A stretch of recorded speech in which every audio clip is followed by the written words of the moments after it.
नमस्कार दोस्तों। आज की कहानी है रिश्तों की अहमियत। राज आज दफ्तर से दोपहर में ही आ गया। पत्नी ने देखा कि राज बहुत परेशान लग रहा है तो तुरंत ही पूछ लिया, क्या हुआ जी, आप ठीक तो हैं ना? हाँ मैं ठीक हूँ, लेकिन क्या? बीच में टोकते हुए राज की पत्नी निधि ने पूछा। राज के माथे पर चिंता की लकीरें दौड़ रही थी और उन्हीं लकीरों पर पसीने की बूंदें ऐसे तैर रही थी मानो कुछ लिखकर बयान करना चाहती हो। आप कुछ बोलते क्यों नहीं?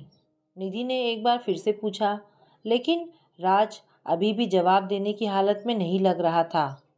फिर भी उसने हिम्मत करके बताने की कोशिश की। तुम्हारे पापा का फ़ोन आया था, सब ठीक तो है ना? बीच में टोकते हुए उसकी पत्नी बोली।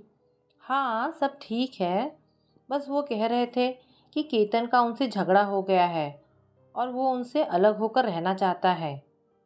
केतन का दिमाग खराब हो गया है क्या? अभी शादी को 4 दिन भी ना हुए और माँ बाप से अलग होने की बात कर रहा है। गुस्से में निधि बोली। उसे शांत करने के लिए राज ने उसे समझाने की कोशिश की। हो सकता है केतन सही हो, तुम्हारे माता पिता ने ही कुछ गलत किया हो। आप भी क्या बात कर रहे हैं? मैं बचपन से जानती हूँ अपने माँ बाप को, वो गलत नहीं हो सकते।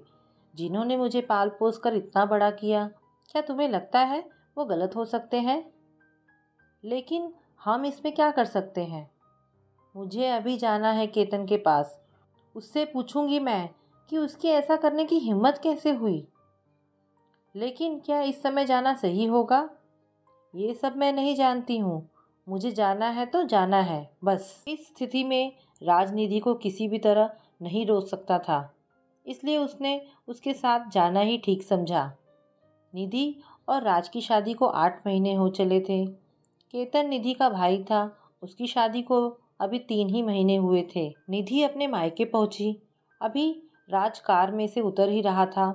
इतनी देर में तो निधि दरवाजे से घर के अंदर भी दाखिल हो गई। ड्राइंग रूम में निधि के पिता बैठे थे। निधि गुस्से में तिलमिलाई हुई उनके पास पहुंची और बोली, कहाँ है केतन? लगता है उसका दिमाग खराब हो गया है। उसकी इतनी हिम्मत कैसे हुई कि आपसे अलग रहने का ख्याल भी आया उसे? निधि के पिता हैरान होकर उसके मुंह की तरफ देखने लगे। फिर कुछ चिंतित सी आवाज में बोले, निधि बेटा, ये क्या बोल रही हो तुम? किसने कहा तुमसे कि केतन हमसे अलग होने वाला है? इतनी देर में केतन की पत्नी किचन से निकलकर बाहर आई। पिताजी के सवाल और केतन की पत्नी को देखकर निधि एक पल के लिए मानो शून्य में चली गई। उसे समझ नहीं आया ये सब सच में हो रहा था या उसे कोई बहुत बड़ी गलतफहमी हो गई थी। तभी उसने देखा कि राज अभी तक वहां नहीं पहुंचा था, इसलिए जैसे ही उसने घूमकर दरवाजे की तरफ देखा, उसने राज को वहां खड़ा पाया। इससे पहले कि वो कुछ पूछती, राज पहले ही बोल पड़ा, मैंने झूठ बोला था। लेकिन क्यों? अब तो निधि के साथ उसके पिता और केतन की पत्नी भी समझना चाहती थी कि आखिर हो क्या रहा है। इतनी देर में निधि की माँ भी अपने बेडरूम से निकलकर बाहर आ गई। क्योंकि मेरे माँ बाप भी गलत नहीं हो सकते। मैं भी उनके साथ बचपन से रहा हूँ। ज़रूर गलती तुम्हारी रही होगी। निधि सब समझ चुकी थी। उसे एहसास हो चुका था। निधि की आंखें आंसुओं से भर चुकी थी और वो अपनी कांपती हुई आवाज़ में बोली, हम आज ही माँ बाबूजी को घर ले आएंगे। लेकिन वो गए ही कहाँ हैं? क्या मतलब? मुझे पता था तुम्हें रिश्तों की अहमियत जल्दी समझ जाएगी, इसलिए मैं उन्हें बड़ी दीदी के यहाँ छोड़ दिया था।